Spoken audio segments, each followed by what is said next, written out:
नमस्कार. बोलण्यातून विचार कळतात, विचारातून चरित्र कळते, चरित्रातून वागणं समजतं, वागण्यातून माणूस कळतो आणि माणूस कळला की ओळख होते, ओळखीतून नाती निर्माण होतात.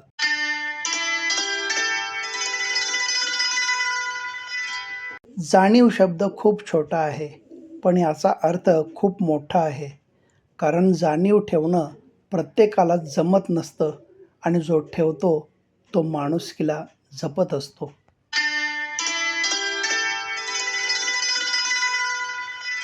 शब्द दोन प्रकारचे काम करतात. आपापसातील संबंध घट्ट करण्याचं आणि कमजोर करण्याचंही. शब्दांकडून कोणतं काम व्हावं हे सर्वस्वी आपल्यावर अवलंबून असतं.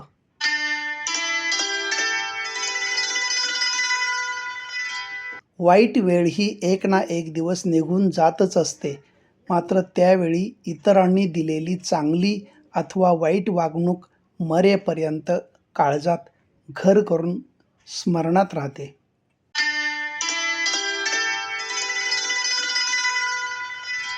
आयुष्यातील संघर्ष आल्यानंतरही चेहऱ्यावर हास्य असणं हाच जीवनातील सर्वश्रेष्ठ अभिनय आहे.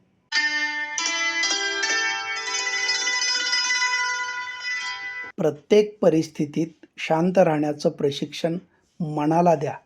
कारण रागानं कधीच समस्या सुटत नाहीत. उलट शांततेनं अर्ध्या समस्या आपोआप सुटतात.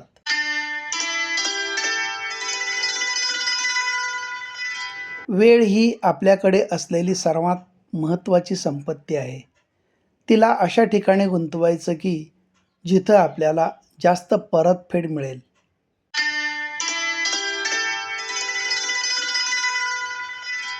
आयुष्यात यशाच्या पायऱ्या चढत असताना वाटेत भेटणाऱ्या लोकांशी नेहमी चांगले वागण्याचा प्रयत्न करावा. कारण तेच लोक आपण खाली उतरताना पुन्हा भेटणार असतात.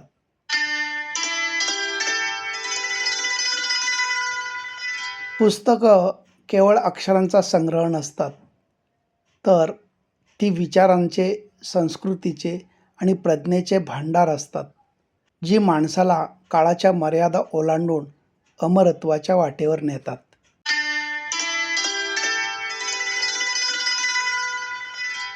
आपल्याला आपल्या क्षेत्रात टिकायचे असेल तर आपल्यावर होणारी टीका आपल्याला सहन करावीच लागेल. कारण स्तुती आळशी बनवते तर टीका व्यक्तीला खडबडून जागं करते.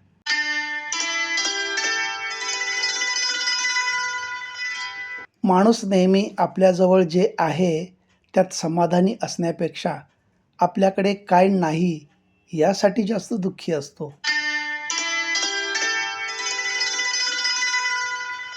माणूस मनापर्यंत पोहोचला तरच नातं निर्माण होतं, नाहीतर ती फक्त ओळखच राहते.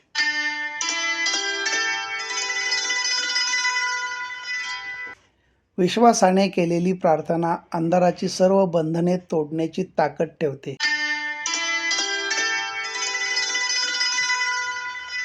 दाटून आलेल्या भावना फार काळ मनात रोखून धरू नका. वेळीच त्या शब्दातून व्यक्त करा. अन्यथा अशा अव्यक्त नात्यांचा गुदमरून अकाली मृत्यू होण्याची शक्यताच अधिक असते.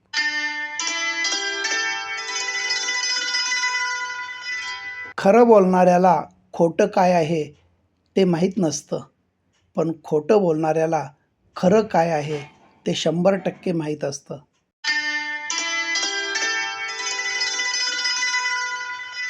आनंद हसायला शिकवतो आणि समाधान जगायला शिकवतं.